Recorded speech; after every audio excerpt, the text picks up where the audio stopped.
Hello everyone, मेरा नाम है भरत पवार एंड मेरे चैनल का नाम है bio simplified with Bharat sir. और आज हम क्लास 10th का एक चैप्टर है, उस चैप्टर का नाम है हाउ डू ऑर्गेनिज्म रिप्रोड्यूस, जिसमें मैंने लास्ट वाले पार्ट में आपको इंट्रोड्यूस किया था what is the reproduction, what is the importance of the reproduction और कितने टाइप के रिप्रोडक्शन होते हैं। We have discuss in the previous part. आज हम क्या बात करने वाले हैं, एनसीईआरटी में इस चैप्टर में एक टॉपिक दे रखा है, do organisms create exact copy of themselves. तो मैं बता दूं आपको नो, ठीक है, इसका आंसर मैं बता देता हूं नो। तो इसमें क्या क्या पॉइंट्स दे रखे हैं वो डिस्कस करने वाला हूं। तो इसका आंसर है नो फिलहाल इस क्वेश्चन का answer, because exact copy, clone, identical copies कभी नहीं बनती है। उसका एक रीजन मैं बता देता हूं कि आपको पता है कि जैसे मान लो ये एक सेल है, ठीक है, ये सेल में ये न्यूक्लियस है, this is the nucleus and inside the nucleus there is a DNA, ठीक है। उसमें क्या होता है, न्यूक्लियस में तो क्या होता है, डीएनए होता है। अब ये डीएनए जब सेल को डिवाइड होना होता है ना, तो एक डीएनए से कितने डीएनए बनते हैं, दो डीएनए। डीएनए कॉपी बोलते हैं इसको, डीएनए की क्या होना, कॉपी बनना। उस डीएनए की कॉपी होने का जो प्रोसेस है, that process is called replication. उस प्रोसेस को क्या बोलते हैं, रेप्लिकेशन। उस रेप्लिकेशन में क्या होता है, ये डीएनए है, ये डीएनए में दोनों स्ट्रैंड अलग हो जाते हैं। मान लो ये स्ट्रैंड ए, ये बी है, तो ये ए और बी अलग होने के बाद इनमें नए स्ट्रैंड्स बनते हैं, इनके साथ नए नए स्ट्रैंड्स बन जाते हैं। इस प्रोसेस को ही हम क्या बोलते हैं, रेप्लिकेशन बोलते हैं। जिसमें एक डीएनए से कितने, two, from one parent DNA to daughter DNAs are form, we are calling that process replication. और ये हर एक सेल में होता है। देखो ये होना इसलिए जरूरी है क्योंकि जब सेल डिवाइड होगी, तो जब सेल डिवाइड होगी तो डिवाइड होने के बाद होगा क्या, जब वो डिवाइड हो रही है तो हर एक चीज जो सेल एक पेरेंटल सेल में प्रेजेंट है, इसमें प्रेजेंट है, हर एक चीज कितनी होनी चाहिए, दो होनी चाहिए, तभी तो वो इक्वली डिवाइड होगी। ऐसा थोड़ी कि एक डीएनए आधा आधा डीएनए चला जाएगा, नहीं, वो एक डीएनए जो एक पेरेंटल सेल में है उसकी दो कॉपीज बनेंगी, दो कॉपीज बनेंगी। एक जब एक सेल से दो सेल बनेंगे तो एक कॉपी इधर चली जाएगी, एक सेल में चली जाएगी, दूसरी दूसरे सेल में चली जाएगी, और ऐसे इक्वली वो डिवाइड होता है। तो डीएनए कॉपी वाला जो प्रोसेस है वो बहुत ज्यादा इंपॉर्टेंट है, क्योंकि अगर डीएनए की कॉपी नहीं होगी तो डीएनए की जो इंफॉर्मेशन है वो आगे सेल में नहीं जा पाएगी। और याद रखना, यू नो दैट कि ये जो सेल है, सेल में जो न्यूक्लियस है, न्यूक्लियस को ब्रेन ऑफ द सेल क्यों बोलते हैं, because it contains the genetic material, that genetic material is called DNA. और DNA is a blueprint of body design, कि वो सेल का बॉडी डिजाइन कैसा होगा, ये ब्लूप्रिंट है। आप ये समझ लो कि ये शॉर्ट वे में दे रखा है इस डीएनए में कि इस ऑर्गेनिज्म की बॉडी में ये कैरेक्टर्स होंगे, ये ऑर्गन्स होंगे, ये एक ब्लूप्रिंट है। और अगर डीएनए की कॉपी नहीं हो रहा है तो इस सेल को क्या मिल जाएगा, एक सेल से दो सेल बन रही है तो दो सेल बनेंगे, तो अगर डीएनए नहीं जा रहा है उस सेल में तो सेल के बनने का कोई सेंस नहीं, वो सेल डेड है, आप समझ लो, क्योंकि उसमें कोई भी प्रोसेस नहीं होने वाला है। और everything is depend on the DNA, ध्यान रखना, ठीक है। तो अगर डीएनए कॉपी सही ढंग से नहीं हो रहा है तो आगे जाके बहुत सारी प्रॉब्लम्स आने वाली है। अगर एक सेल में डीएनए नहीं जा रहा है तो बहुत ज्यादा प्रॉब्लम होने वाली है, इवन वो सेल सर्वाइव ही नहीं कर पाएगी, क्योंकि उसमें brain of the cell, nucleus जो है वो प्रॉपर नहीं है, ठीक है। अब हम बात करते हैं, जैसे मैंने बताया आपको, DNA is a information which carry blueprint of the body design, ठीक है। अपनी बॉडी डिजाइन, अपनी बॉडी जो डिजाइन मिल रही है, कैसा बॉडी का शेप होता है, क्या क्या ऑर्गन्स होते हैं, वो सब हमें पेरेंट से मिलता है, डीएनए के थ्रू मिलता है। If you remember that chromosome, आपको पता है क्रोमोसोम डीएनए से क्या बनता है, क्रोमेटिन, एंड क्रोमेटिन से क्रोमोसोम्स बनते हैं, ठीक है। तो वो क्रोमोसोम्स आपको अगर याद हो, सेक्सुअल रिप्रोडक्शन होता है ह्यूमंस में, तो half of the chromosomes are coming from the male and half of the chromosomes are coming from the female. 23 chromosome male से आते हैं, 23 क्रोमोसोम फीमेल से आते हैं। क्रोमोसोम बनते हैं किससे, डीएनए से बनते हैं। तो वो डीएनए हाफ हाफ आके पूरा जाइगोट बनाते हो, जाइगोट से ऑर्गेनिज्म बनता है। तो जो डीएनए आ रहे हैं ना क्रोमोसोम के वे में, फॉर्म में, उनमें ही ब्लूप्रिंट है, आप समझ लो, उस ऑर्गेनिज्म को बनाने में, हर एक चीज बनाने में रेस्पॉन्सिबल है डीएनए, ठीक है। तो इस वाले टॉपिक में आपको क्या क्या पॉइंट याद रखने हैं सीबीएसई के अकॉर्डिंग। तो सीबीएसई एग्जाम में जब आपको अगर ये टॉपिक से रिलेटेड कोई क्वेश्चन आएगा तो ये पॉइंट्स मैंने कुछ लिखे हैं जो आपको आ जाने चाहिए।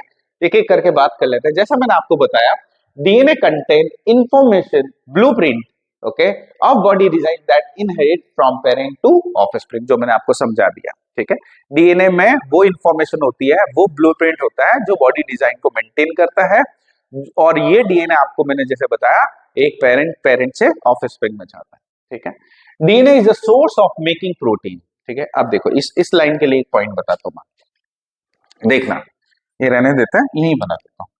देखो एक प्रोसेस है, एक एक आप कह सकते हो थ्योरी है, उसको बोलते हैं सेंट्रल डॉगमा। उस प्रोसेस को क्या बोलते हैं? सेंट्रल डॉगमा, ठीक है। सेंट्रल डॉगमा में क्या है, हर एक सेल में जो प्रोसेस बताने जा रहा हूं ना, ये हर एक सेल में होता है, ठीक है। देखना, जैसे मान लो ये डीएनए है, ठीक है, ये क्या है? डीएनए। और डीएनए से क्या बनता है? हमेशा एमआरएनए बनता है। एमआरएनए में एम का मतलब क्या है? मैसेंजर आरएनए, ठीक है। डीएनए डबल स्ट्रैंडेड होता है और एमआरएनए आरएनए क्या होता है? Single stranded. और एमआरएनए से क्या बनता है? एमआरएनए से बनता है प्रोटीन। एमआरएनए से क्या बनता है? प्रोटीन। और आपको पता है अपनी बॉडी में प्रोटीन का क्या रोल है? एक सिंपल सा एग्जांपल देता हूं। अपनी बॉडी में प्रोटीन का ये रोल है कि अपनी बॉडी में जो एंजाइम्स है, because we have a metabolic reactions, ठीक है। ह्यूमन बीइंग के पास बहुत सारी मेटाबॉलिक रिएक्शंस, अपनी बॉडी में बहुत सारी मेटाबॉलिक रिएक्शंस होती हैं। कुछ रिएक्शंस तो आपको पता भी होंगी। रेस्पिरेशन की जो रिएक्शन है वो मेटाबॉलिक रिएक्शन है, ठीक है। अपनी बॉडी में जो डाइजेशन हो रहा है वो भी मेटाबॉलिक रिएक्शन। तो ऐसे ऐसे thousand of millions of reactions are taking place in our body. और यू नो दैट हर एक केमिकल रिएक्शन के लिए आपको पता है क्या चाहिए होता है? एंजाइम चाहिए होता है। सो दैट वो एंजाइम क्या कर रहा है? उस रेट को, जो केमिकल रिएक्शन की रेट है, उसको एनहेंस कर दे, बढ़ा दे। और उसके लिए एंजाइम चाहिए होता है। और वो एंजाइम, हर एक एंजाइम जो हमारी बॉडी में प्रेजेंट है वो प्रोटीन है। हर एक enzyme, every enzyme found in our body is protein.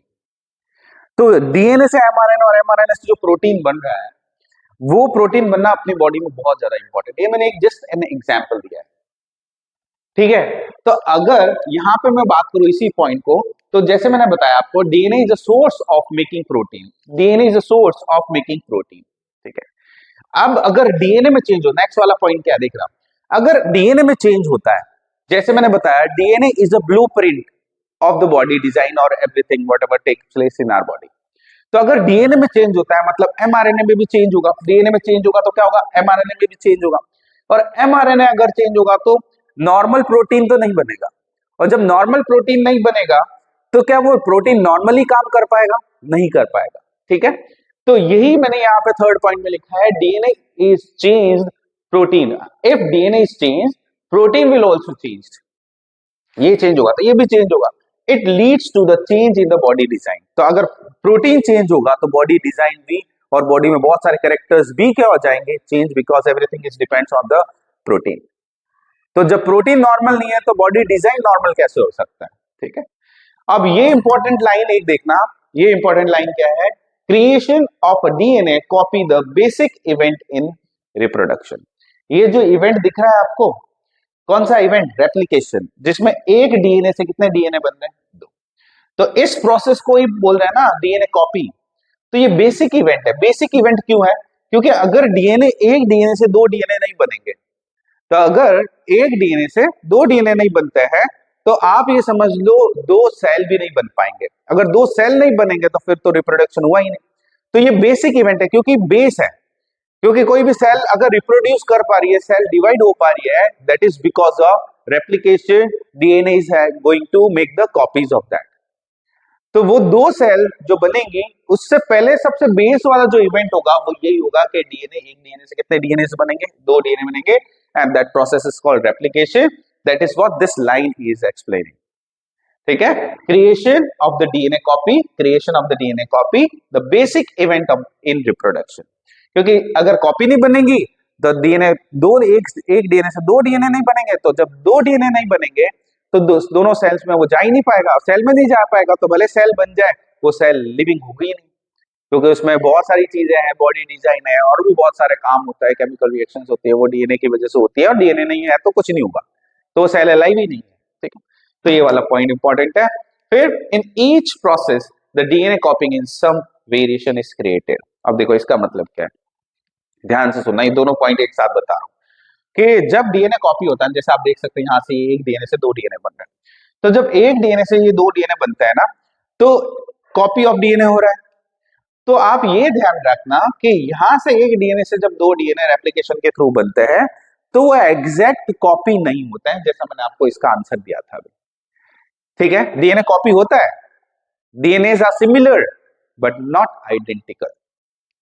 Identical means they are clone of that, exact copy जो कभी नहीं होता। ठीक है, डीएनए कॉपी तो होता है, डीएनए एक डीएनए से दो डीएनए तो बनेगा जैसे आप डायग्राम में देख सकते हो, बट वो एग्जैक्ट कॉपी नहीं होता है, आइडेंटिकल नहीं होता, सिमिलर होता है लेकिन आइडेंटिकल नहीं होता। सिमिलर तो आप देख सकते हो, सिमिलर ही है दोनों, बट क्या ये दोनों एक दूसरे से आइडेंटिकल है? नहीं। क्या ये और ये आइडेंटिकल है? क्या ये और ये आइडेंटिकल है? नहीं, आइडेंटिकल हो ही नहीं सकते। क्यों?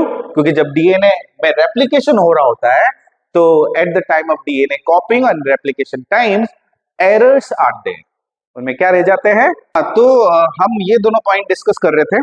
इन दोनों पॉइंट्स में जैसे मैंने बता दिया कि डीएनए जब कॉपी रहता है, जब डीएनए कॉपी हो रहा होता है तो उसमें एरर्स रहते हैं, वो एरर्स ही आगे जाके वेरिएशंस क्रिएट करती हैं उस ऑर्गेनिज्म में। ठीक है, तो एग्जैक्ट कॉपी तो कभी नहीं होता, आइडेंटिकल नहीं होता, बट सिमिलर होता है। ठीक है, ये दोनों पॉइंट्स है। उसके बाद बात करते हैं in reproducing cell create two DNA copies and additional cellular apparatus also. तो एक सेल दो डीएनए कॉपीज बना रहा है जैसा आप देख सकते हो, उसके साथ ही यहाँ पे एडिशनल सेलुलर apparatus भी बनते हैं। ठीक है, जैसे गोल्जी बॉडी हो गया है ना, और एंडोप्लाज्मिक रेटिकुलम हो गया, माइटोकॉन्ड्रियाज हो गया, तो वो अलग अलग सेल apparatus भी बनाती है। ठीक है, तो अगर डीएनए में वेरिएशन बहुत ज्यादा होती है, अगर डीएनए में चेंजेस आते हैं, चेंजेस क्यों आते हैं डीएनए में? म्यूटेशन की वजह से। ठीक है, और भी बहुत सारे फैक्टर्स है। म्यूटेशन क्या होता है? Sudden changes in the DNA. तो डीएनए में जैसे एक्स रेज की वजह से म्यूटेशन हो जाता है ना, गामा रेज है, यूवी रेज है, म्यूटेशन होता है इनकी वजह से। तो जब म्यूटेशन मतलब क्या? डीएनए में चेंज होना, और डीएनए में चेंज होगा तो आपको पता है इन डॉटर सेल्स में भी चेंज होगा, या डीएनए से जो एमआरएनए बन रहा है उसमें भी चेंज होगा, और डीएनए से एमआरएनए बनेगा तो प्रोटीन में भी चेंज होगा। तो ये पूरा प्रोटीन और प्रोटीन आगे जाके बहुत ज्यादा डिफरेंट चीजें कॉज करेगा। तो यहाँ पे दो चीजें बनती है, एक कोई रिप्रोड्यूस करने वाली जो सेल है, रिप्रोड्यूसिंग सेल है, वो डीएनए कॉपीज बनाती है, और उसके साथ में क्या बनाती है? सेलुलर apparatus, जो आगे सेल ऑर्गेनेलीज होती है वो भी बनाती है। बहुत अगर डीएनए में बहुत ज्यादा वेरिएशन होती है, डीएनए में चेंजेस बहुत ज्यादा होते हैं, तो डीएनए जब चेंजेस ज्यादा होंगे तो सेलुलर apparatus जो बने हैं वो उसके साथ काम ही नहीं कर पाएंगे। क्यों? क्योंकि अगर डीएनए में चेंज हुआ है तो प्रोटीन भी डिफरेंट बनेगा, और डिफरेंट प्रोटीन बनेगा, तो जब डिफरेंट प्रोटीन बनेगा तो डिफरेंट सही ढंग से वो तो एब्नॉर्मल प्रोटीन सेलुलर apparatus के साथ, इन सब सेल ऑर्गेनेलीज के साथ सही ढंग से काम ही नहीं कर पाएगा।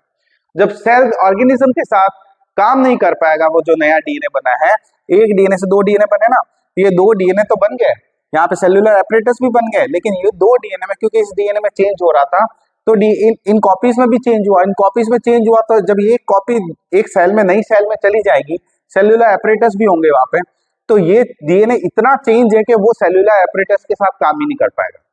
और जब अगर नहीं कर पाएगा, बहुत ज्यादा ड्रास्टिक चेंजेस होंगे उस वेरिएशन में, तो सेल क्या हो जाएगी? डाई हो जाएगी। और अगर थोड़े बहुत चेंजेस होते हैं, ड्रास्टिक चेंजेस नहीं, बहुत लार्ज वेरिएशंस नहीं हो सकती, अगर थोड़ी बहुत वेरिएशन होती है जो हर एक ऑर्गेनिज्म में होती है, तो अगर ऐसा होता है तो वो ऑर्गेनिज्म और वो सेल जो है इजीली सर्वाइव करती है।